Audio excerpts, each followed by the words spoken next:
The average wedding costs $30,000 and either ends in debt or divorce. Ours is going to be profitable. And yes, you can buy a ticket.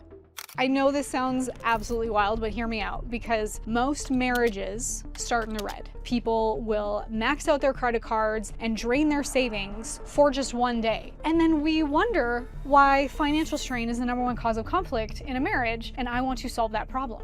So I asked myself, why wouldn't we do it differently? Like, Steve and I were both entrepreneurs. We both have built movements and built audiences. We teach other people how to create leverage in their life. So why would our wedding be any different? We've got a sponsor deck, we've got a media plan, we are inviting our audience, our community, our business partners, and we are documenting the whole thing so that other couples don't have to start their marriage in panic mode. It used to take a village to create a wedding. Now we're just rebuilding the village with innovation. If that sounds crazy to you, it is, a little. But it's also genius. The same way that people used to look at Uber or Airbnb and think, what, that's so crazy to stay in a stranger's house, or what, I'm gonna get into a car with a stranger. I think that people are going to look at this in the same way, that it won't make sense, or people will think that it's so strange until it becomes the most obvious thing. So yeah, we are selling tickets to our wedding. If you go to a wedding venue and they're like, oh, can we rent this place? They're like, yeah, it's like $1,000. And like, oh, we're getting married. Oh, I mean, it's 15 grand. Yeah, Or like, they just oh my gosh, immediately 10x the price when you say the word wedding. There was one place in particular that we went to, beautiful place. Like, we drive by it all the time and thought that would be amazing to get married there. And in the quote, there was a $650 cake cutting